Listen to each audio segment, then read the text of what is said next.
Hey everyone, and welcome back for another deep dive. We love to get into the nitty-gritty of these topics that really matter, and today we're tackling something I know is on a lot of your minds. Men's rights, covert contracts and relationships, that whole dynamic, and how society's expectations of men, well, they've really shifted over time. And to help us unpack all of this, we're going deep into Redacted Book Title by Conrad Riker. Conrad Riker. Now, there's a guy who isn't afraid to shake things up. His work really digs into the history of, all these institutions that we take for granted and how they've been, reshaped by different forces over time. It's really fascinating stuff, especially if you're trying to understand the whole, dance of power and gender throughout history. Okay, so right off the bat, Riker throws down a pretty big challenge to what a lot of people think about gender equality. He's saying that men and women aren't just, social constructs, but they're fundamentally different. Yeah. Like down to their biology. And he's saying these inherent differences are what have shaped our societies and our institutions. Yeah, he's not pulling any punches, is he? He goes right to the heart of it. Riker argues that men, for example, they're biologically predisposed to risk-taking, which, back in the day, made them better suited for roles like soldiers or explorers. And this inherent difference, he says, explains why men still dominate in certain fields like construction and finance, even in today's world. So he's basically saying these differences aren't just something we've made up. They're actually hardwired into us. Yeah. How does he connect that to this idea of covert contracts and relationships, though? Well, Riker suggests that these biological differences, they've really shaped the traditional roles that men and women play in relationships and in families. That covert contract you mentioned, where men typically provide and protect and women nurture and care for the home. Well, he says that emerged from these inherent differences. It's not just some arbitrary thing somebody made up. Sounds like he's saying these contracts weren't just imposed by men. They were a natural outcome of how we're wired as men and women. Exactly. And he goes on to argue that trying to erase these differences or deny their significance, it can actually lead to a whole bunch of problems. The feminist movement, while it aimed for equality, it often ignored these fundamental differences. And that's led to a disruption of those traditional contracts and a lot of the tension we see in modern relationships. So is he saying men and women have different strengths and weaknesses, and trying to force them into the same mold is just creating more problems? That's the gist of it. And he argues that this push for equality, it often leads to situations where men are actually disadvantaged. He points to policies like affirmative action and gender quotas, which prioritize outcomes over merit and potentially harm men's opportunities in the process. It's almost like the pendulum has swung too far in the other direction, and now men are being penalized for their traditional strengths. He argues that this focus on equality of outcome instead of equality of opportunity, it can backfire. It creates new forms of discrimination. For example, in fields where men have traditionally excelled, like engineering or construction, Riker suggests that pushing for equal representation could lead to a decline in quality or efficiency. I could see how that would connect with the concerns of a lot of men's rights activists who feel like the system is rigged against them. Oh, absolutely. Riker's work really resonates with people who feel like they're being unfairly disadvantaged. And he doesn't shy away from discussing the impact of these societal shifts on men's mental health and well-being. Let's talk about that. How does he see these changes impacting men's mental health? Well, Riker argues that this constant portrayal of men as oppressors and the demonization of traditional masculinity, it's led to a rise in anxiety and depression among men. The rates of suicide among men are alarming, and he sees that as evidence of this crisis. It's almost like men are being told that just being a man is a problem, and that message is taking a toll on their mental health. It's a double bind, Men are told they need to be strong and stoic, but also sensitive and emotionally available. And that creates a paradox that's incredibly difficult to navigate. A lot of men end up feeling lost and unsure of who they're supposed to be. It's like they're being told to be John Wayne and Mr. Rogers at the same time. Yeah. No wonder so many guys are struggling. And he connects this double bind to the erosion of traditional male roles and institutions. The decline of fatherhood, for example, has deprived men of a sense of purpose and belonging. It's a huge loss. That makes sense. If men are told their traditional roles aren't valued anymore, of course they're going to feel lost and uncertain. And this crisis of masculinity, it's further fueled by the influence of feminist narrative. In the education system, in the media, and the workplace, Riker argues that men are constantly bombarded with messages that they're privileged, toxic, responsible for all the world's problems. It's relentless. Like they're the villains of the story no matter what they do. And that constant negativity has a profound impact on men's self-esteem, their sense of purpose. It's tough to deal with. So what's the way out of this mess? What does Riker suggest we do to address this crisis of masculinity and find some balance in the whole gender dynamic? He doesn't advocate for a rejection of traditional masculinity. He actually wants us to reevaluate it. He thinks there are valuable aspects of those traditional male roles and behaviors that we've demonized unfairly. So, not going back to the past, but finding a way to bring those positive aspects of masculinity into the modern world. Exactly. He encourages men to reclaim their strength, their assertiveness, their leadership potential, but to do it in a way that's responsible, respectful, and aligned with their values. Being a good man in the 21st century, strong and capable, but also compassionate and empathetic. Now, that sounds like a goal worth striving for. And he emphasizes the importance of men supporting each other, creating communities where they can share experiences, learn from each other, build a sense of brotherhood, lifting each other up. That sounds a lot like the kind of community you find in the Red Pill movement. Yeah. Men coming together to support each other and challenge those dominant narratives about gender and relationships. There are definitely some parallels there. Riker's work, like the Red Pill philosophy, encourages men to be critical of the messages they're getting from society and to find their own path to masculinity, what works for them. Which brings us back to those covert contracts. How does Riker suggest men navigate those unspoken agreements in their relationships? Especially now when traditional gender roles are being challenged left and right. He says the first step is awareness. You have to become aware of these contracts, to understand those underlying expectations that are often unspoken, but so deeply ingrained. They're there even if we don't talk about them. So it's about being more conscious of what's going on in your relationship, understanding how those expectations are shaping how you interact with each other. Exactly. And once you're aware of these contracts, you can start to have honest conversations with your partner about what you both want and need from the relationship. It's about open communication, being honest about your expectations and desires, not letting those assumptions just fester and create problems down the line. Right. And he encourages men to be assertive in those conversations, to be clear about their needs and boundaries, and to not be afraid to negotiate a new contract that works for both partners. So it's not about men being the boss or dictating the term. It's about finding a way to create a partnership that benefits both people and makes them both feel fulfilled. Exactly. Relationships are a two-way street. Both partners need to feel heard, respected, and valued. This is already giving me a lot to think about in my own relationships. How I can be more conscious of these covert contracts. Fascinating. What's really interesting is that Riker also connects these personal dynamics to the larger societal forces that have shaped how we understand gender and power. He argues that feminist narratives, while well-intentioned, have often distorted history and created a very negative perception of men. Okay, let's dive into that. How does he see these feminist narratives impacting our understanding of history?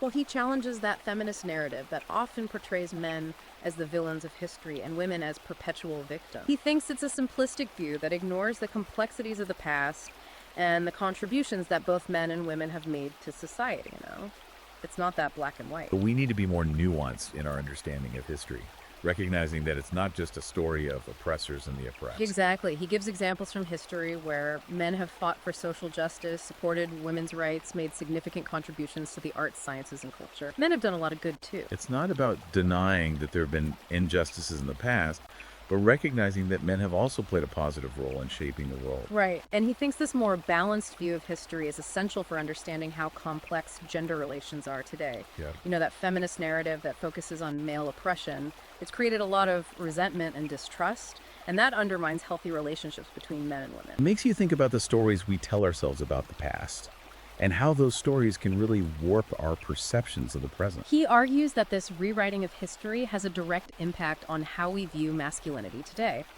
By portraying men as the villains of the past, the feminist narrative creates a sense of guilt and shame that can be crippling for men who are just trying to figure out their own identity in the modern world. It's like they're told they're inherently bad or flawed just because they're men. That's a lot to carry around. And this shame can lead men to reject their own masculinity, to suppress their natural instincts, to apologize for just existing. It's heartbreaking. This is starting to sound a lot like the concept of toxic masculinity, where certain aspects of traditional male behavior are demonized as harmful or oppressive. He thinks the concept of toxic masculinity, while sometimes well-intentioned, has often been used as a weapon to shame men and undermine their confidence. A lot of the qualities that are traditionally associated with masculinity, strength, assertiveness, competitiveness, they're not inherently bad. They can be channeled in positive and constructive ways.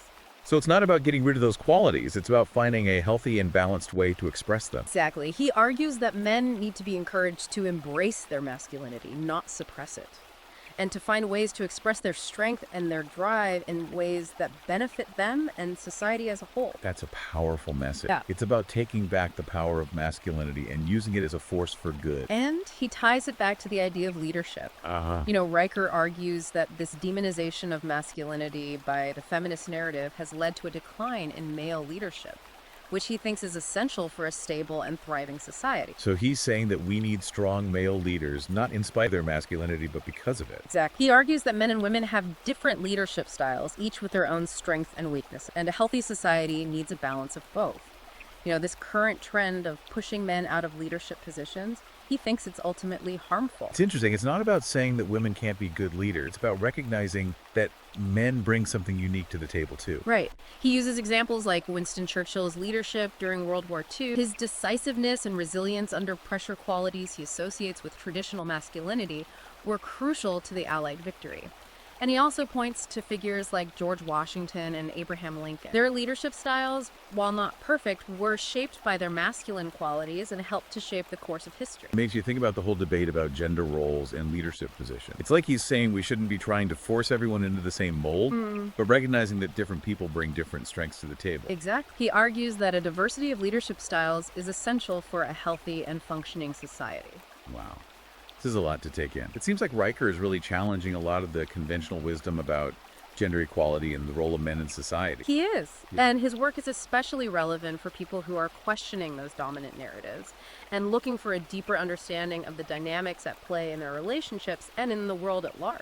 I can already see how this book could be incredibly valuable for anyone interested in men's rights, the red pill philosophy, or just understanding the history of gender roles and expectations. Absolutely. Riker's work is like a powerful antidote to the often one-sided narratives that dominate the mainstream media and academia. This is just the tip of the iceberg, though. We've only scratched the surface of Riker's ideas. There's so much more to explore in this book. There is.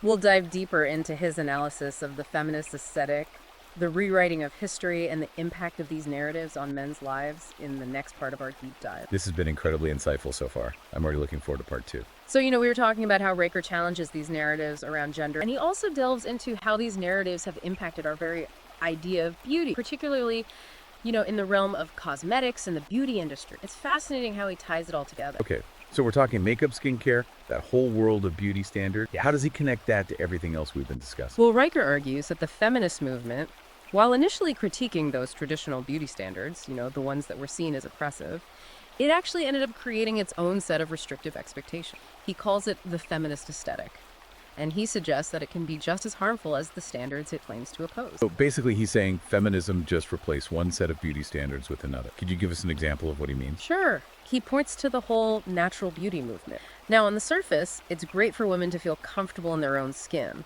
But Riker argues that the pressure to reject all forms of artificial enhancement, like makeup or cosmetic surgery, it can be just as intense as the pressure to conform to those old ideals. It's like a pendulum swing, from one extreme to the other. So now women are being judged for whether or not they wear makeup. It's like a whole new set of pressures and expectations. It's fascinating how these things evolve. Exactly.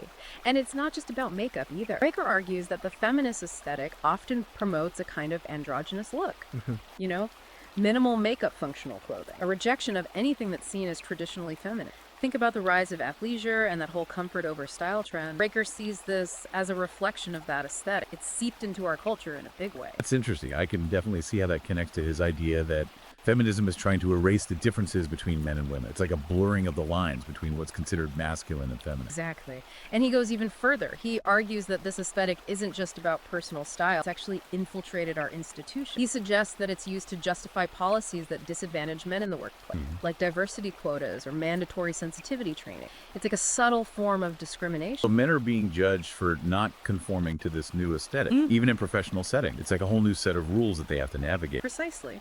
He argues that men are often penalized for being assertive, competitive, or expressing traditional masculine traits, while women are often rewarded for adopting a more androgynous or even masculine style. It's a double standard that he finds troubling. That's pretty thought-provoking. Makes you wonder if these attempts to erase gender differences are actually creating more problems than they solve. It's like we're trying to fit everyone into the same box, and that can't possibly work for everyone.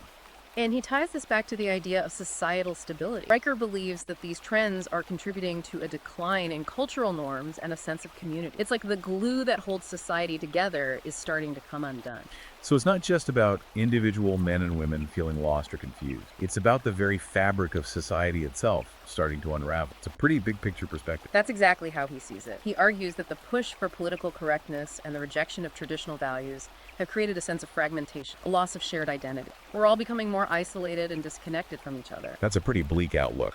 But I can see how it connects to some of the anxieties that people are feeling today. There's a sense that things are changing too fast and that we're losing something important in the process. Riker believes that we need to find a sense of balance. He argues that a healthy society needs both masculine and feminine energy, both traditional values and progressive ideas. It's not an either-or situation. It's about finding a way to integrate both. So it's not about going back to the past, but about finding a way to bring those positive aspects of the past into the present and blending them with the best of what the modern world has to offer. Exactly. He encourages people to be critical of the dominant narratives, to think for themselves and to find their own path, one that honors their values and their individuality. It's about taking ownership of your own life and not letting yourself be defined by someone else's agenda. This is making me think a lot about those covert contracts we were talking about in relationships. It's like those unspoken expectations about gender roles are being challenged and reshaped by these larger societal trends. And that can create a lot of confusion and conflict, especially for couples who are trying to navigate those changes together. Absolutely. And that's why Riker stresses the importance of open and honest communication. He encourages couples to have those sometimes difficult conversations about their expectations and to find a way to negotiate a new contract that works for both partners, one that takes into account the realities of the modern world. So it's about being upfront with each other, about what you want and need from the relationship, not letting those unspoken assumptions fester and create resentment.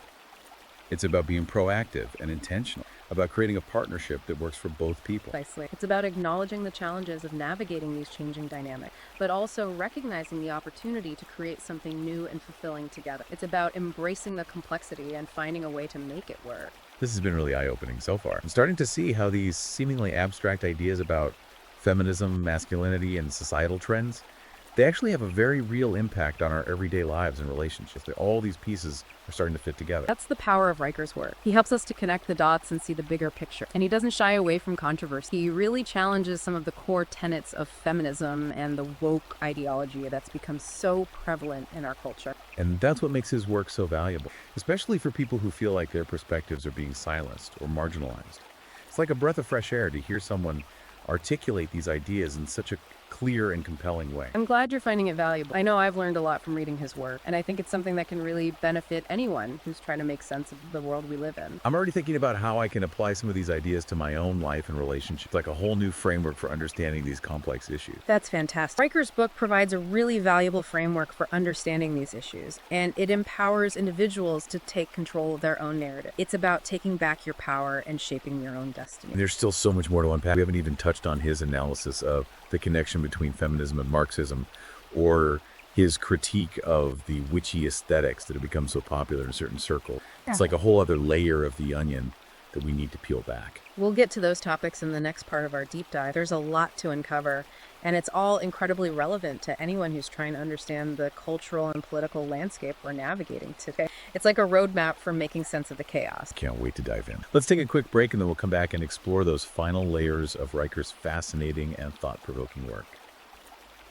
All right, we're back for the final part of our deep dive into redacted book title. We've covered so much ground already, from those covert contracts and the feminist aesthetic to the rewriting of history and that whole crisis of masculinity. It's been a wild ride. Now we're getting to some of Riker's most thought-provoking arguments, about the connection between feminism and Marxism, and his critique of what he calls those witchy aesthetics. This is where things get really interesting. These are some heavy topics. I'm curious to hear how he connects feminism to Marxism. That seems like a big jump to me. It might seem that way at first, but Riker argues that there's a deeper ideological connection between those two movements. He suggests that both feminism and Marxism, they share this common goal of dismantling those traditional power structures. Yeah. And creating, a more egalitarian society. It's not just about equality on the surface. It goes deeper than that. So it's not just about gender equality for feminists and economic equality for Marxists. Yeah. He's saying there's something more fundamental linking them together. Exactly. He traces this connection back to the writings of Karl Marx and Friedrich Engels. Those guys. Yeah. They saw the traditional family structure as a tool of capitalist oppression. They believed that it was designed to keep women subservient to men and to maintain the power of that ruling class. The family was just another cog in the machine. So the family was just another way for the powerful to exploit the powerless. Yeah. That's a pretty radical idea. It is. And Riker argues that a lot of feminist theorists have adopted and adapted these ideas, particularly those concepts of patriarchy and false consciousness. Those terms get thrown around a lot. but he gives them a very specific meaning. Okay, let's break those down. What does he mean by those terms? Well, patriarchy, as Riker defines it, it refers to that whole system of male dominance that he sees as permeating society and false consciousness. Well, that refers to the way that individuals are basically indoctrinated into accepting their own oppression. They come to believe that the system is fair and just, even when it's actually working against their own interests. So it's like a form of brainwashing. Okay. Where people are convinced that the system is working for them when it's actually exploiting them. That's the idea. And Riker suggests that feminist theorists, well, they use these concepts to explain why women have historically accepted those subservient roles. Yeah. They argue that women have been tricked into believing that they're inferior to men, that they don't have the same capabilities or rights. So it's not about women making choices. It's about them being victims of a system that's rigged against them. That's a pretty bleak outlook. It is. And Riker believes that this victim mentality can be incredibly disempowering. He argues that it prevents women from taking responsibility for their own lives and making choices that could lead to true fulfillment. It keeps them stuck in this cycle of blame and resentment. It's like he's saying that true empowerment comes from recognizing your own agency, not from blaming external forces for all your problems. You have to take control of your own life. Exactly. And he suggests that this focus on victimhood has also led to a demonization of men. Portraying them as the enemy rather than as potential allies in the pursuit of equality. It creates this division that makes it impossible to find common ground. Makes sense. If you see men as the oppressors, it's going to be pretty hard to work with them to create a better world.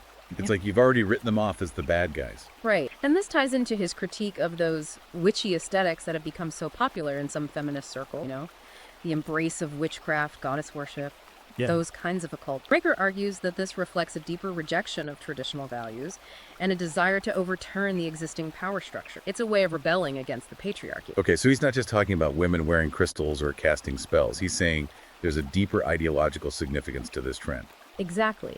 He sees it as a way for some feminists to reclaim power and to express their anger and frustration with men and with those traditional institutions. It's a way of saying, we're not going to play by your rules anymore. We're going to create our own power structure. So it's like a form of rebellion, a way of rejecting the old ways and embracing something new and different. And he argues that this trend is dangerous because it encourages a rejection of rationality and logic, replacing it with a more emotional and often irrational approach to social issues. It's like we're throwing out the Enlightenment and going back to the Dark Ages. It's like he's saying that this embrace of the occult is undermining critical thinking and leading to a more polarized and divisive society, where people are more interested in feeling righteous than in actually solving problems. And he also connects this trend to the rise of identity politics, suggesting that it's become a way for some feminists to reinforce that narrative of victimhood and to justify their anger and resentment towards men. It's all about who's been wronged and who owes who an apology. It's like they're using these practices to create a sense of us versus them, rather than trying to find common ground and build bridges of understanding. It's like they've given up on dialogue and just want to fight. Right, and Riker encourages readers to be critical of this trend and to recognize that true empowerment. Well, it comes from within, not from aligning yourself with a particular ideology or group identity. It's about finding your own strength, your own voice. It's about finding your own path, your own truth, and not being afraid to challenge the status quo, even if it means going against the grain of popular opinion. Exactly. And that brings us to Riker's ultimate message, which is a call for balance and integration. He believes that a healthy society, it needs both masculine and feminine energies, both traditional values and those progressive ideas. It's not about one side winning over the other. So it's not about men versus women or tradition versus progress. It's about finding a way to synthesize the best aspects of both, to create a world that works for everyone. Exactly. He encourages readers to embrace their individuality, to challenge those dominant narratives, and to create a world that's more just, more compassionate, more fulfilling for everyone. It's a hopeful message, but it's also a challenging one. This has been an incredibly thought-provoking conversation. Riker's book really challenges us to think critically about the world around us and to question those assumptions that we often take for granted. It's not always comfortable, but it's always engaging. And if you're ready to dive deeper into these ideas and explore Riker's work for yourself, you can find Redacted Book Title on Amazon Kindle and Google Play Books. It's a book that will stay with you long after you finish reading it. This deep dive has definitely given me a lot to think about. And I'm sure it's done the same for you. Remember, true empowerment comes from understanding all sides of the story. Keep questioning, keep exploring, and keep shaping your own narrative. Thanks for joining us, and we'll see you next time for another deep dive.